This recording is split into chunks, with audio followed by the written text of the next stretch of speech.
नमस्कार दोस्तों, आपका बहुत बहुत स्वागत है हमारे YouTube चैनल सेल्फ मेडिकोर में।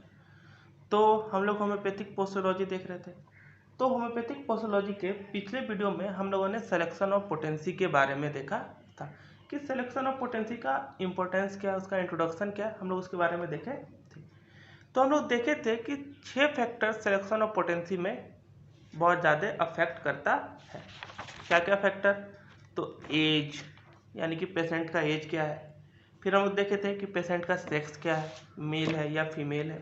फिर देखे थे हैबिट एंड इन्वायरमेंट, कि वो कैसे हैबिट में रह रहा है, कैसे इन्वायरमेंट में रह रहा है, उसका एक्सपोजर कैसे इन्वायरमेंट में हो रहा है।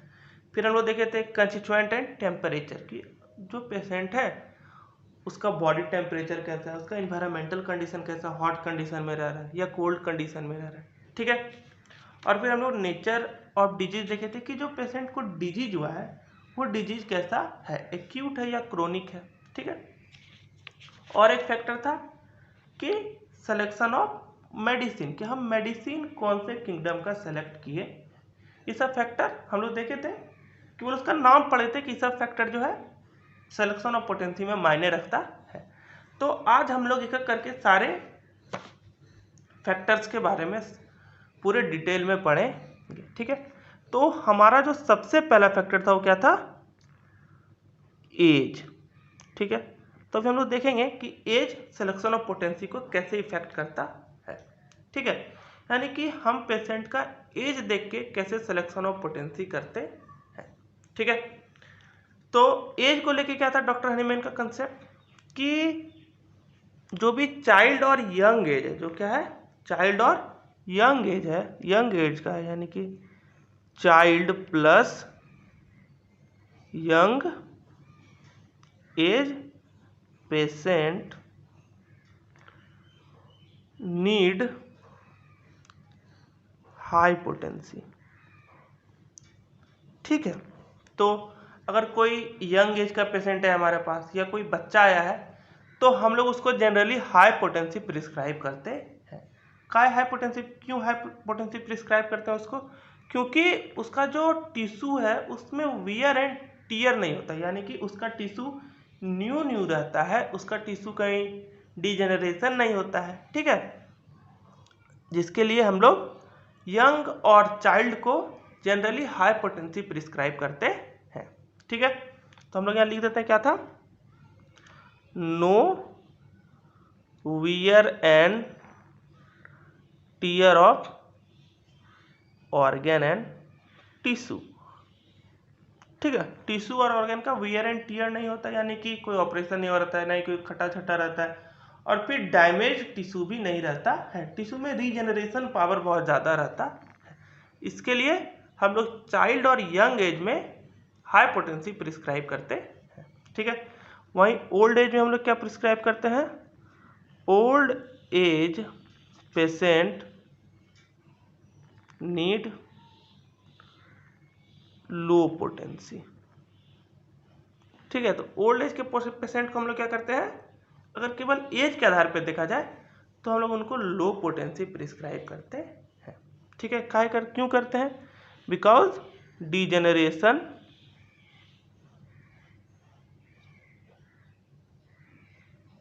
डिजेनरेशन ऑफ ऑर्गन एंड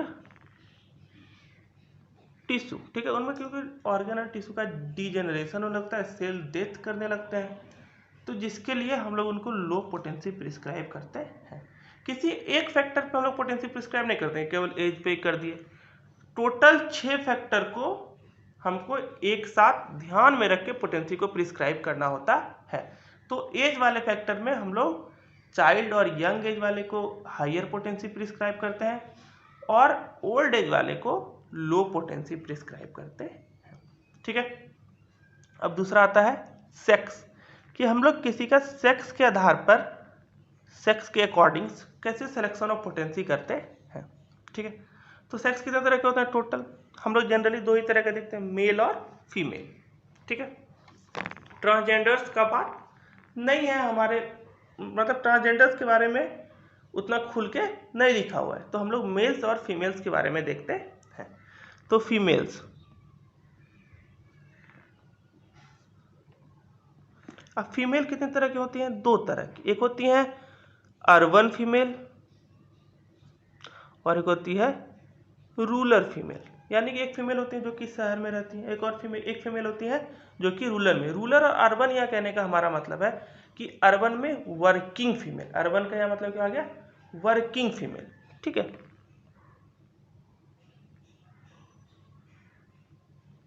ठीक है। तो वर्किंग फीमेल में क्या होता है? जो वर्किंग फीमेल होती है यानी कि जो ऑफिशियल काम करती हैं, उनमें क्या होता है? एक तरह का स्ट्रेस रहता है। उनको कैसा रहता है? एक तरह का स्ट्रेस रहता है कि फैमिली को चलाना है, और भी बहुत तरह के स्ट्रेस होते हैं। तो चूंकि मेंटल स्ट्रेस ज़्यादा होता है, इसलिए हाई पोटेंसी को प्रिस्क्राइब किया जाता है। कैसा पोटेंसी होना चाहिए यहाँ पर? High potency due to stress and anxiety. यानी कि अगर कोई फीमेल जिसको कि स्ट्रेस रहता है, एंजाइटी रहता है, तो उसको हम लोग हाई पोटेंसी प्रिस्क्राइब करते हैं। रूरल फीमेल्स क्या होती हैं? इनको स्ट्रेस और एंजाइटी नहीं होता है, कम होता है।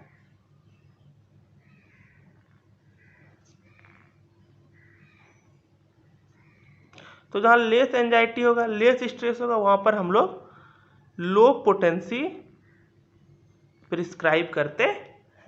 ठीक है। और फिर मेल के केस में क्या आता है? मेल के केस में भी सेम होता है, लेकिन मोस्ट ऑफ द मेल को स्ट्रेस और एंजाइटी रहता है। ठीक है। चूंकि मोस्ट ऑफ द मेल को क्या रहता है? एंजाइटी का कंडीशन रहता है, तब भी हम लोग इसको भी 2 कैटेगरी में डिवाइड कर लेंगे कि अगर कोई काल्म मेल है, यानी कि कोई ठंडे दिमाग से सोचता है, काम है, कंपोज्ड है, तो ऐसे मेल्स को हम लोग लो पोटेंसी प्रिस्क्राइब करते हैं। ठीक है। और वही अगर कोई सेंसिटिव मेल है, छोटी छोटी बातों पे सेंसिटिव, मतलब छोटी छोटी बातों पे दुखी हो जाता है, छोटी छोटी बातों पे खुश होता है, छोटी छोटी बातों पे गुस्सा होता है, यानी कि जो सेंसिटिव मेल है, ठीक है, जो इरिटेबल है, तो ऐसे पेशेंट को हम लोग हाई पोटेंसी प्रिस्क्राइब करते हैं। ठीक है। तो एज के आधार पर देख लिए, फिर सेक्स के आधार पर देख लिए, और फिर हमारा तीसरा था हैबिट एंड इन्वायरमेंट।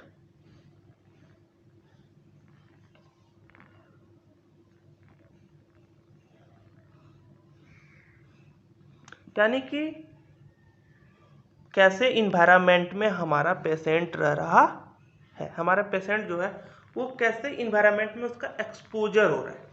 ठीक है। तो इसके लिए हम लोग देख लेते हैं कि हायर पोटेंसी किसको देते हैं और लोअर पोटेंसी किसको देते हैं। हम लोग एक कॉलम बना के इधर लिख देते हैं हाई पोटेंसी, इधर हम लोग क्या देख लेते हैं? लो पोटेंसी। कंपैरेटिव स्टडी देख लेते हैं। तो हैबिट और इन्वायरमेंट के आधार पे हाई पोटेंसी किया जाता है किसको? कि इन्वायरमेंट मतलब क्या होता है कि मेरा वर्किंग कंडीशन कैसा है।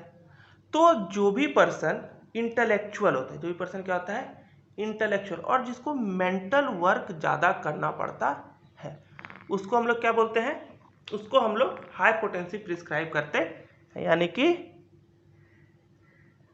Person who work more mentally. ठीक है। जैसे कि मान लीजिए डॉक्टर हो गए, लॉयर हो गए, तो इस सबको क्या होता है? दिमाग का काम ज़्यादा करना पड़ता है, फिजिकल वर्क ज़्यादा नहीं करना पड़ता है, मेंटल वर्क ज़्यादा करना पड़ता है।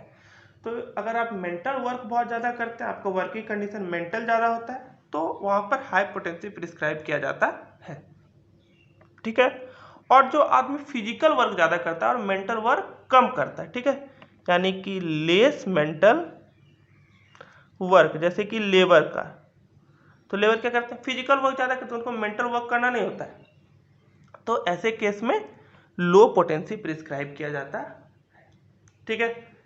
और फिर दूसरा क्या है कि जो सीडेंट्री ऑक्यूपेशंस करते हैं।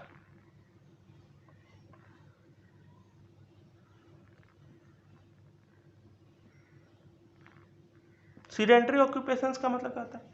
कि जो बैठ के काम करते हैं, जो कैसे काम करते हैं, सीटिंग वर्क, जो कि चेयर पे बैठे रहते हैं 10 घंटे 12 घंटे, जो ऐसा काम करते हैं जिसमें कि ज़्यादा दौड़ भाग नहीं करना पड़ता है, ऑफिशियल काम जो करते हैं, तो इसको हम लोग क्या बोलते हैं, सीडेंट्री। तो ऐसे सीडेंट्री ऑक्यूपेशंस में हम लोग हाई पोटेंसी प्रिस्क्राइब करते हैं, ठीक है।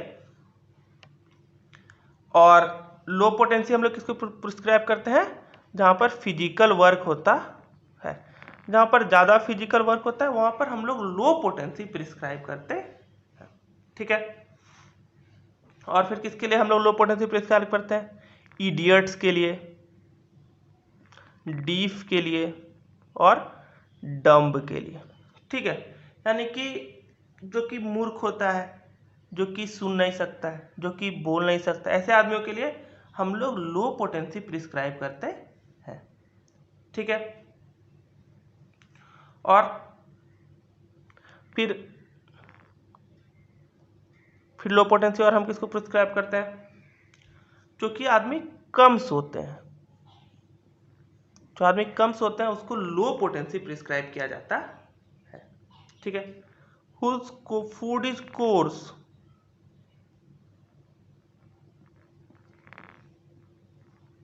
यानी कि जिसका खाना मोटा हो, जो कि एक ही तरह के खाना हमेशा खाता हो, जो कि एक ही तरह के भोजन हमेशा करते हो, ऐसे आदमी को हम लोग लो पोटेंसी प्रिस्क्राइब करते हैं, ठीक है।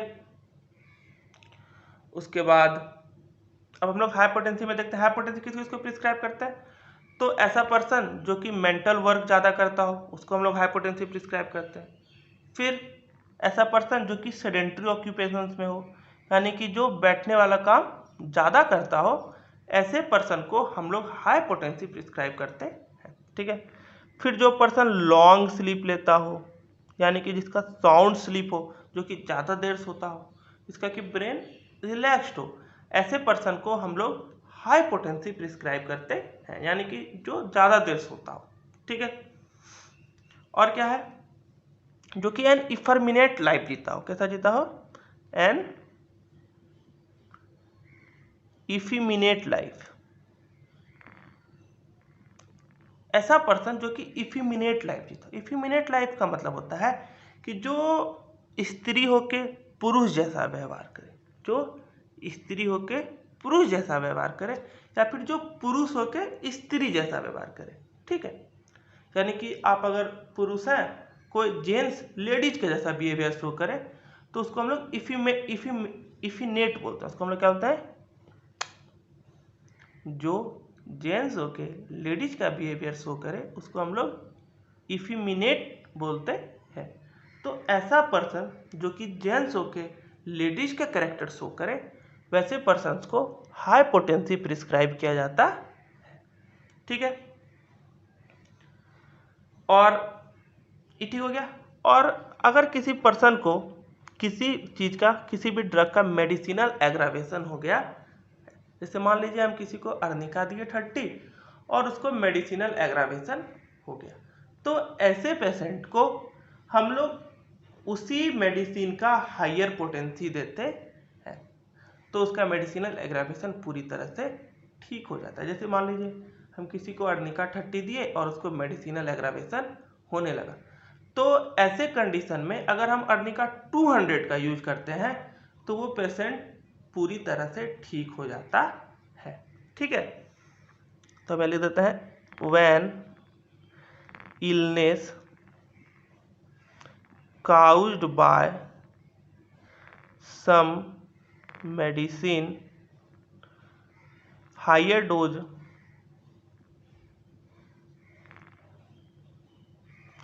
of same medicine helps more, ठीक है। यानी कि अगर हम उसका हायर डोज देते हैं तो